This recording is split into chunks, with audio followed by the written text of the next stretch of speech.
हमारे साथ इसरो और नासा से जुड़े रहे वैज्ञानिक सैयद मकबूल अहमद और नेहरू प्लानिटेरियम मुंबई के पूर्व डायरेक्टर पीयूष पांडे जी भी उपलब्ध हैं। आप दोनों का बहुत बहुत स्वागत हमारे इस कार्यक्रम में। सैयद मकबूल साहब, मैं पहले आपके साथ बातचीत शुरू करना चाहता हूं। इस देश के वैज्ञानिकों का और उनके साइंटिफिक टेम्परामेंट का आज क्यों बहुत ज़्यादा उसको सलाम करना चाहिए और क्यों वो ज़रूरी है, मैं सबसे पहली बात तो ये करना चाहता हूँ, क्योंकि हमारा ये मानना है एनडीटीवी में कि ये कमिंग ऑफ एज है इंडियन साइंस के लिए।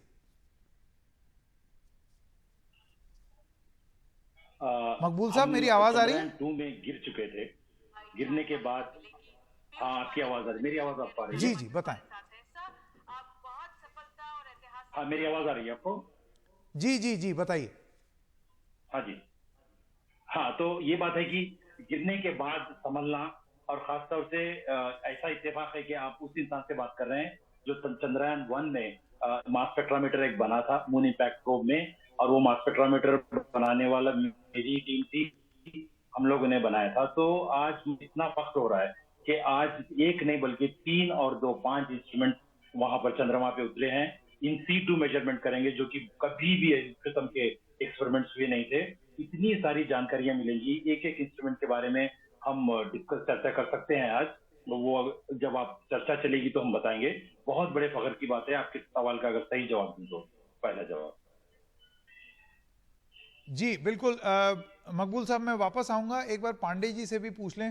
पांडे जी, देखिए, जब चंद्रयान 2 फेल शब्द का प्रयोग हम इसलिए नहीं करेंगे क्योंकि उससे जानकारी मिली, और आपको कितना लगता है कि कितनी नींव तैयार की चंद्रयान 2 ने चंद्रयान 3 की सफलता के लिए? सज्जन जी, आपने मेरे शब्द स्वयं बोल दिए। चंद्रयान 2 की चंद्रयान 2 की असफलता से ही हमने सीखा। और आज मैं एक छोटा सा, अगर आप आपत्ति ना करें तो एक संशोधन करना चाहता हूं।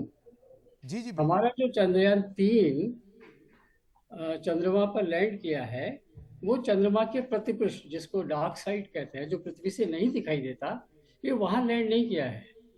ये चंद्रमा के उसी भाग में लैंड किया है 70 डिग्री दक्षिणी अक्षांश, यानी -70 डिग्री साउथ लैटिट्यूड पे इसने लैंड किया है, लगभग उसके आसपास। तो ये कहना ठीक नहीं होगा कि हमने चांद के प्रतिपृष्ठ पर, on the dark side of the moon, हमने लैंड किया है। तो ये मैं कहना चाहूँगा। उससे आगे बढ़ के ये बोलना आवश्यक है कि बहुत सारे प्रयोग इस समय, तीनों जो अंग है चंद्रयान अभियान के, एक तो जो ऑर्बिटर है जिसको नाम दिया गया है प्रोपल्शन मॉड्यूल, दूसरा है आपका लैंडर, और तीसरा है रोवर। तीनों में कई सारे प्रयोग, वैज्ञानिक प्रयोग किए जाएंगे। अभी हम ये आशा नहीं कर सकते कि इन प्रयोगों से हमें कोई चांद के बारे में नया हासिल होगा। मुख्य बात यह है कि हम ये क्षमता हमने प्राप्त कर ली है, वो सबसे इम्पोर्टेंट बात है। हमने वो क्षमता हासिल कर ली है कि हम पृथ्वी के बाहर जाके किसी पिंड पर हम लैंड कर सकते हैं, सॉफ्ट लैंडिंग कर सकते हैं, और उसके बाद हम अपनी रोवर को चला सकते हैं। आप सोचिए इसका भविष्य के अभियानों पर क्या प्रभाव पड़ेगा, और हमारे वैज्ञानिकों का जो उत्साहवर्धन हुआ है उसमें ये एक मील का पत्थर साबित होगा। जी बिल्कुल। एक बार फिर से मैं लौटना चाहता हूँ मकबूल साहब। मकबूल साहब, आप कह रहे थे कि आप विस्तार से कुछ बताना चाहेंगे, तो आप अपनी बात कर लें। हाँ, वो ये है कि लैंडर पे हमने 3 इंस्ट्रूमेंट रखे हैं। वो इंस्ट्रूमेंट ऐसे इंस्ट्रूमेंट है जो कि भारतवर्ष में ही बने हैं, इंडिजिनियसली बिल्ड, और उनका सारा का टेस्ट, और they are build from scratch. हमें इंस्ट्रूमेंट जो कि चंद्रमा पे जो कंपन होने वाले हैं, चंद्रमा के कंपन को लूनर क्वेक कहेंगे, लूनर क्वेक को मेजर करेगा। और उसकी जो सेंसिटिविटी है, इतनी उच्च कोटि सेंसिटिविटी है कि वो 10 लाख से भी कम जो हमारी जी वैल्यू है, ग्रेविटेशनल पुल वैल्यू है, तो 100 नैनो जी वैल्यू को भी वो मेजर कर सकता है। उसका रेजोल्यूशन इतना ऊंचा है। जैसे हम आपसे चर्चा हो रही है, प्रज्ञान उतरने वाला है, तो उतरने वाले जो कंपन होंगे वो कंपन को भी मेजर करेगा वो इल्सा इंस्ट्रूमेंट। और वो सारा का सारा इंडिया में बनाया गया, पहली बार बनाया गया। और इवन दो अपोलो मिशन में 12,000 बार चंद्रमा के कंपाउंड को देखा गया, लेकिन कभी भी इतनी अच्छी सेंसिटिविटी के साथ शायद ही देखा गया होगा। और दूसरा इंस्ट्रूमेंट है जो कि चंद्रमा पे जब एस्ट्रोनॉट गए थे, उनके कपड़ों के ऊपर पता चला कि बहुत सारी धूल मिट्टी लग रही थी। उसका कारण ये था कि वहां बहुत सारी स्टैटिक इलेक्ट्रिसिटी थी। तो स्टैटिक इलेक्ट्रिसिटी किस मात्रा में है, तो हम लोग pico ampere almost micro ampere, मतलब 1000 की जो रेंज है वो रेंज में हम पता करेंगे कि किस किस्म की स्टैटिक इलेक्ट्रिसिटी। और दिन में जैसे 14 दिन रहेंगे अभी पृथ्वी के, ये 14 दिनों में जैसे जैसे सूर्य किरणें बदलेंगी, बदलाव आएगा, उसके हिसाब से इस इलेक्ट्रिसिटी में क्या फर्क पड़ेगा। ये दूसरा इंस्ट्रूमेंट है जिसका नाम है रंभा। तीसरा इंस्ट्रूमेंट है एक चेस्ट चास्ट कहेंगे, वो एक स्केल की, छोटे स्केल के समान रहेगा। उसको चंद्रमा की धरती में उसको पुराया जाएगा और उससे पता चलेगा थर्मल कंडक्टिविटी, थर्मल मेजरमेंट से कि चंद्रमा अंदर से अपने आप में कैसा बना हुआ है, उसका क्रस्ट कैसे है, उसका मैंटल कैसे है। ये आज तक ये इंस्ट्रूमेंट कभी भी चंद्रमा पे ट्राई नहीं किए गए। और ये तो कई बार ऐसा होता है कि दूसरे एक कंट्री से दूसरे से लिया, नासा ने 2-3 कंट्री के साथ कर दिया, ऐसा हुआ है। इस बार ऐसा नहीं, बल्कि सारे के सारे हमारे देश में हम ही बनाए हैं और वो किए। और बाकी के जो 2 इंस्ट्रूमेंट है वो और उच्च कोटि और ही बहुत ही अच्छे हैं। अल्फा पार्टिकल एक्सेस स्पेक्ट्रोमीटर जो प्रज्ञान रोवर में है, और लेजर वाला इंस्ट्रूमेंट है लेजर इंड्यूस ब्रेकडाउन स्पेक्ट्रोमीटर। ये दोनों इंस्ट्रूमेंट नायाब इंस्ट्रूमेंट कभी भी चंद्रमा की हिस्ट्री पे कभी भी ट्राई नहीं किए गए थे। अलबत्ता नासा ने उनको प्लैनेट मार्स पे किया था। तो उस किस्म से अभी आगे के जो 14 वो इतने इंटरेस्टिंग और इतना सारा डेटा लिए कि ये हमारे रोम होने वाली बात है, जैसे मैं आपसे बात कर रहा हूं।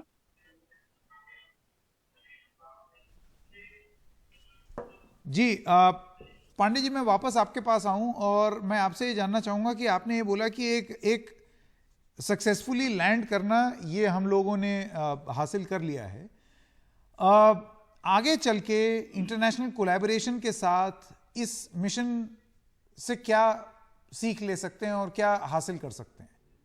क्योंकि जैसे बहुत सारी चीज़ें जो इसरो से जानकारी मिली है या हमारी जानकारी मिली, और जाहिर सी बात है आपके मुकाबले हमारी जानकारी कम होगी, इस वजह से पीयूष जी आपसे पूछना चाह रहे हैं। जैसे कि अभी मकबूल साहब भी बता रहे थे, चेस्ट फॉर्मूला ये जो है जिस पर काम करेंगे, ILSA, radio anatomy of hypersensitive ionosphere, Rambha, passive laser retroreflector, जिससे मतलब ये है कि आप रेज बाउंस कर सकते हैं।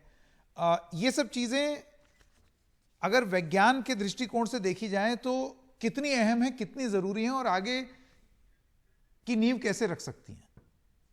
जैसा कि अहमद साहब आपको पहले ही बता चुके हैं कि इसमें एक नासा का रेट्रो रिफ्लेक्टर भी है, जो एक ज़माने में 1969 में जब पहली बार मानव चंद्रमा पर उतरा था, तो नील आर्मस्ट्रांग और उनकी टीम ने भी एक रेट्रो रिफ्लेक्टर वहाँ लगाया था।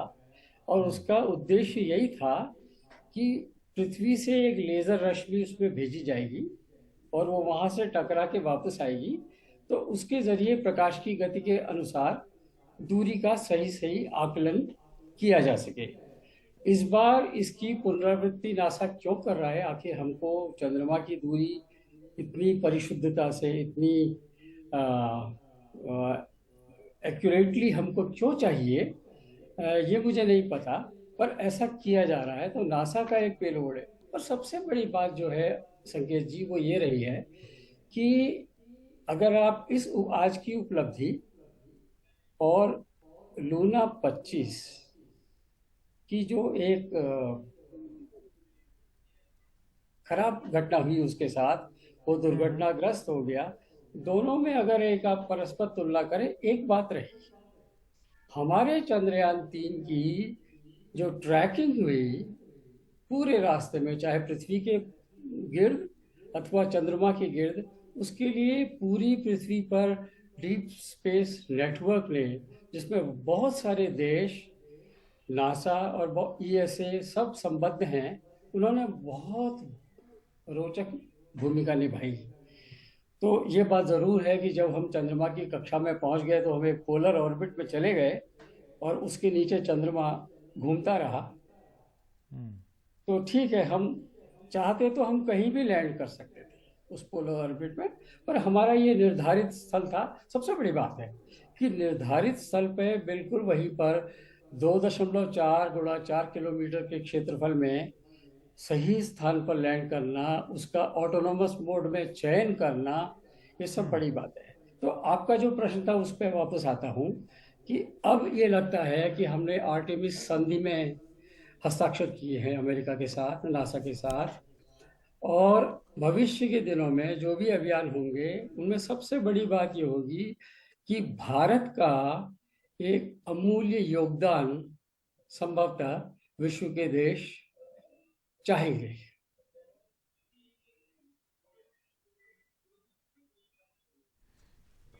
जी बिल्कुल, एक बार फिर से मैं लौटना चाहता हूं सैयद मकबूल अहमद जी के पास।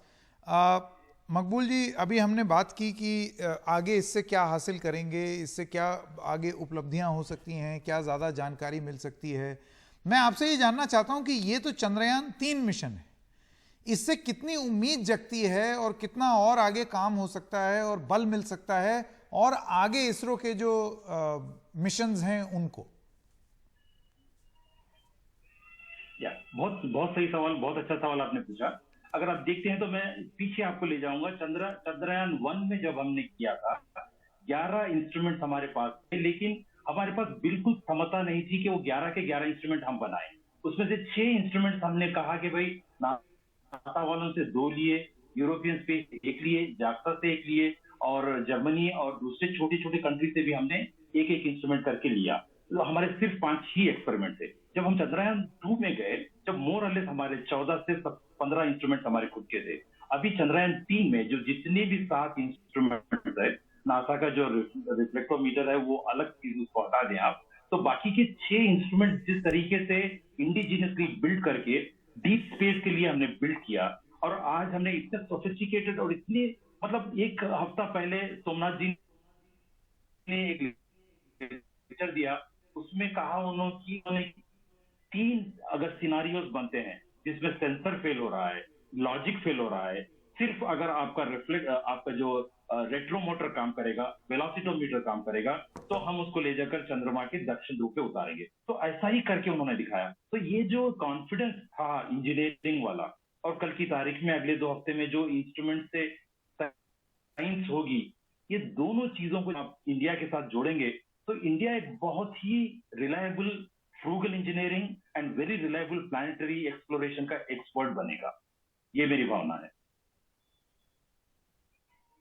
बिल्कुल पीयूष जी और सैयद मकबूल अहमद जी, मैं चाहता हूं कि आप हमारे साथ बने रहें और हमसे बात करें।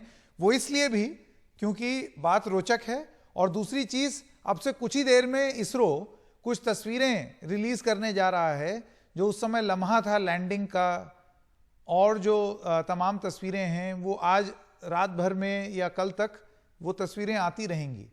और ये देश को विज्ञान, हम लोग भले ही वैज्ञानिक ना हो, आप लोग हैं, लेकिन आपका काम जो है वो, तो ये पहली तस्वीर है आपके स्क्रीन पर हम दिखा रहे हैं। उतरने के बाद विक्रम लैंडर ने ये तस्वीरें जारी की हैं और ये अब इसरो के पास आ गई हैं। Portion of the Chandrayaan 3's landing site taken after the landing. जिस समय वो लैंडिंग हुई उसके एकदम बाद विक्रम लैंडर ने चांद की सतह की तस्वीर तुरंत कैप्चर की और उसके बाद वापस पृथ्वी भेज दी। चांद कुछ इस तरीके से दिखता है हमारे विक्रम लैंडर को। पीयूष जी, मैं पहले आपके पास आना चाहता हूं। एक चीज जिसके बारे में बात हो रही थी वो थी लूनर डस्ट। यहां पर वो लैंड कर गया है, लेकिन मुझे नहीं मालूम, अगर आप समझा दें, यहां धूल तो उड़ती हुई दिखाई नहीं दे रही है।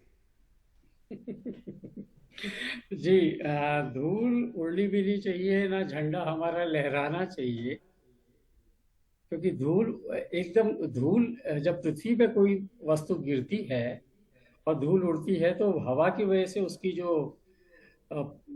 जो रास्ता होता है, ट्रेजेक्टरी होती है, वो अलग किस्म की होती है। और चंद्रमा में चूंकि वायु नहीं है, इसलिए धूल जो उड़ती है वो सीधे रास्तों में चल जाती है और ग्रेविटी उसको फिर अंततः गिराती है। हवा का कोई प्रभाव वहां नहीं होता है। सबसे बड़ी बात संकेत जी ये है, जब ये हमें लाइव दिखाया जा रहा था इसरो के सौजन्य से, उस समय अंतिम क्षणों में हमारे सारे वैज्ञानिक सीधे खड़े होकर ताली बजाने लगे थे। वो अंतिम क्षणों में उसकी वेलोसिटी और डिस्टेंस हम लोग देख नहीं पाए थे, वो स्क्रीन पर नहीं थी। तो एक मतलब मन में एक आशंका सी थी।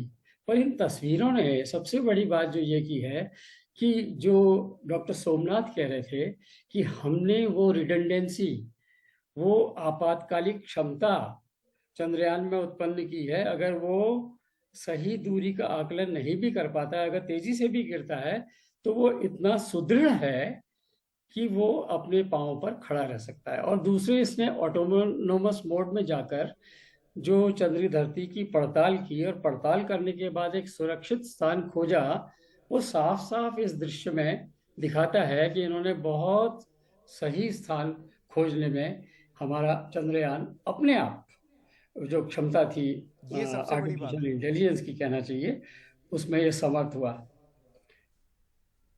जी सैयद मकबूल क्षमा साहब, आप क्या कीजिएगा, कहेंगे आपका इन तस्वीरों पर? आपका प्रश्न क्या था? क्षमा कीजिएगा। नहीं नहीं, सैयद मकबूल साहब के लिए प्रश्न मेरा ये था कि पहले तो मैं प्रतिक्रिया ले लूं मकबूल साहब की, बतौर साइंटिस्ट जब आप ये तस्वीर हाँ, देखते हैं। ये जैसे हम हिंदी में कहते हैं रोंगटे खड़े हो जाना, ये तो रोंगटे खड़े होने वाला पिक्चर है। और आप देख सकते हैं कि विक्रम के लेग्स पहिए दिखाई दे रहे हैं आपको। ये कार, राइट साइड कार बहुत ही बढ़िया, और ये बहुत करा दे रहा, दशा देता है कि कितना स्मूथ और कितना अच्छा लैंडिंग हुआ। एरोप्लेन करते हैं तो जो पॉइंट को काफी झटका दिलाते हैं, और जो एक्सपीरियंस है वो एकदम स्मूथली आपको उतारते हैं। तो ये बहुत ही बढ़िया एक्सपीरियंस पायलट ने इसको यंत्र को इतना प्यार से उतारा है। और जहां तक धूल की बात है, धूल की बात जो थी वो एक केस सिनारियो था जिसमें कि आपके रेट्रो मोटर्स बहुत अच्छे से फायर नहीं किए, आपके थ्रस्टर्स मिस फायर किए। उस वक्त चांसेस थे कि धूल बहुत हद से ज्यादा उड़ सकती है, तो ऐसा कभी नहीं हुआ। और उन्होंने एक और इसमें लॉकिंग मैकेनिज्म रखा था, उसमें यह था जैसे ही वो चंद्रमा के धरती पे टच करेगा तो एक लॉकिंग मैकेनिज्म था, वो बाई चांस अगर रेट्रो मोटर ऑन भी रहता है तो उसको फोर्सफुली ऑफ कर देगा। तो वो स्विच भी बहुत बढ़िया काम किया है, कोई किस्म की धूल नहीं है, सब चीज जैसे इसरो में कहा जाता है टेक्स्ट बुक किस्म की लैंडिंग हुई है। टेक्स्ट बुक लॉन्चिंग के बदले टेक्स्ट बुक लैंडिंग हुई है। जी मकबूल जी, एक चीज मैं आपसे और पांडे जी दोनों से पूछना चाहता हूं, फिर अगर स्थिति साफ है और ऑल क्लियर है तो अब तक तो प्रज्ञान रोवर को उतर जाना चाहिए था। तो ये कितना प्रोग्राम किया जाता है कि अब प्रज्ञान रोवर लैंड करने के इतने बार निकले? क्योंकि हमको जो बताया गया है, जो हमने वैज्ञानिकों से बात की, वो इसलिए थोड़ा सा टाइम देते हैं ताकि बिल्कुल कोई इक्विपमेंट डैमेज ना हो, एक इनिशियल असेसमेंट हो जाए और उसके बाद वो निकले। पांडे जी पहले, उसके बाद फिर मकबूल साहब। आपने स्वयं कह दिया कि सबसे पहले ये जांच करना जरूरी होगा कि सारे सिस्टम्स जो हैं प्रज्ञान के अंदर और विक्रम के अंदर, सारे के सारे सिस्टम, पहले विक्रम की बात करें उसके बाद प्रज्ञान की बात आती है, क्योंकि प्रज्ञान बाद में उतरेगा उसमें से। तो दोनों के जब तक सिस्टम की पूरी जांच ना हो जाए, उससे पहले मुझे लगता नहीं कि ऐसा कोई कमांड, अगर ये भी ऑटोनोमस मोड में ना हो, मुझे ज्ञात नहीं है, तो उससे पहले कोई ऐसा कमांड दिया जाएगा कि प्रज्ञान रोवर उसमें से बाहर निकल कर आए। जी तो जी ये एक तरह की, जिसको कहें कि आप सिक्योरिटी, सुरक्षात्मक उपाय है। और पहले हमें बताया गया था कि 4 घंटे के बाद शायद रोवर उसमें से उतरेगा, पर अगर आपके पास जो लेटेस्ट अपडेट है, अगर उसमें ये पता चलता है कि अभी नहीं उतरा है, तो मुझे लगता है ये अच्छी बात है। वो पूरी तरह जांच कर रहे हैं कि लैंडिंग के समय किसी भी तरह की क्षति नहीं हुई। एक बात मैं और कहना चाहता हूँ, अगर आप जी। समय दें। हाँ हाँ। वो ये है कि इस समय जिस जगह, जिस स्थल पर चंद्रयान 3 उतरा है, वहाँ पर 2 दिन पहले सूर्योदय हो गया था। उसके बाद ही उसे उतारा गया, ताकि उतरते ही इसके जो सौर पैनल जब फैलें तो इसको सौर ऊर्जा मिलने लगे और इसकी बैटरियां चार्ज होने लगे, और अगले 14 दिन तक चंद्रमा पर, उस क्षेत्र में दिन का प्रकाश रहेगा तो ये काम करेगा। सबसे बड़ी बात ये होगी, जो बहुत सारे अंतरिक्ष अभियानों के साथ हुई है, आपने जैसे वॉयेजर के साथ सुना होगा, तो बहुत से अभियानों के साथ हुई है जिन्होंने अपने जीवन काल, संभावित जीवन काल से भी आगे जाकर उन्होंने कार्य किया। क्या ये हो सकता है कि हमारी जो इलेक्ट्रॉनिक्स है -140 अंश सेल्सियस का तापमान जब चंद्रमा पर उस क्षेत्र में रात्रि हो जाएगी, क्या उसको झेल पाएगी? क्या 14 दिन बाद ये हमारा चंद्रयान-3 पुनर्जीवित होगा? क्या विक्रम काम करना शुरू कर देगा? क्या लैंडर काम करेगा? ये बहुत सारे प्रश्न हैं जो आने वाला समय बताएगा, और इनसे ये टेस्ट हो जाएगा क्या अंतरिक्ष की विषम परिस्थितियों में हमारी इलेक्ट्रॉनिक्स का और काम करने जा रही है। ये इसकी एक परीक्षा होगी। जी, मकबूल साहब, अब वापस आपके पास आना चाहता हूं और आपसे पूछना चाहता हूं कि ये जो तस्वीरें हैं, इसमें ये चीज़ स्पष्ट हो जाती है कि जो हम चाहते थे कि दिन के उजाले में, जो कि लूनर एक दिन होता है, जो कि पृथ्वी का के 14 दिन होते हैं, तो अब क्योंकि वहां पर धूप निकल आई है तो ये एक फायदे की बात रहेगी। कम से कम 14 दिन तक तो ये मिशन जानकारी देता रहेगा और उसके बाद भी आगे चीजें पता रहेंगी हमको, सपोज अगर फिर से जब सूर्योदय होता है। आपने ये बताया था कि ये जो देर हो रही है, ये देर का कारण क्या हो सकता है? ऐसे मुझे एग्जैक्टली मैं कह नहीं पाऊंगा क्योंकि इसरो में मैं काम तो नहीं करता अभी, लेकिन एक चीज होती है कि हाउस कीपिंग पैरामीटर्स कहेंगे उसे। तो जब आप लैंडिंग हो गई आपकी और आपका जो कंटैक्ट एस्टैब्लिश हो चुका है, तो आपके हाउस कीपिंग पैरामीटर्स के रूप में आपके जो बैटरी बैकअप पावर है और बाकी के सब सिस्टम्स के जितने भी सारे पावर सिस्टम्स के सिग्नल्स हैं, वो सारे के सारे इसरो के पास जाएंगे और वो लोग उसका मुआयना करेंगे। और उस हमने अभी रूल आउट किया, भली भांति दिखाई दे रहा है कि ये डस्ट वाला, रेत वाला कोई समस्या बिल्कुल नहीं है। इवन देन उसके बावजूद भी हम यही देखना चाहेंगे कि हम कोई चीज जल्दी में ना करें, वो हाउसकीपिंग पैरामीटर्स को अच्छे से देखें। फिर उसके बाद जो रैंप उतरने वाला है वो रोबोटिक रैंप है, उसके लिए काफी सारा पावर चाहिए। वो पावर क्या हमने जनरेट किया अच्छी तरीके से? अब जैसे पीयूष साहब अभी बता रहे थे कि 2 दिन पहले सूरज निकल चुका है, तो वो जो कम एंगल से जो सूरज दिखाई दे रहा है, किरणें आ रही हैं, वो जो चार्जिंग प्रतिक्रिया में जो काम करेंगी, वो किस हद तक, किस एफिशिएंसी से चार्जिंग होगा, वो सारा एस्टिमेशन को लगा के ही उन्होंने कहा था कि 3-4 घंटों के बाद ही प्रज्ञान रोवर नीचे उतरने की कोशिश करेगा। जी बिल्कुल। वैज्ञानिक सैयद मकबूल अहमद और वैज्ञानिक पीयूष पांडे जी, आप दोनों का बहुत बहुत बहुत धन्यवाद। ऐतिहासिक लम्हा है, अच्छा लग रहा है और अब उम्मीद रहेगी कि और जानकारी मिले। और इस कार्यक्रम में पूरा ध्येय हमारा ये है कि विज्ञान को और वैज्ञानिकों को और उनके साइंटिफिक टेम्परामेंट को पूरी तरीके से सेलिब्रेट किया जाए, उसका जश्न मनाया जाए। चंद्रयान-3 की कामयाबी इसरो और उसकी तमाम लैब से जुड़े वैज्ञानिकों और इंजीनियरों की मेहनत का नतीजा है और उसकी जितनी तारीफ की जाए उतनी कम है। ये बीते कई साल से दिन रात इस मुहिम में लगे हुए हैं। ये वैज्ञानिकों की जीत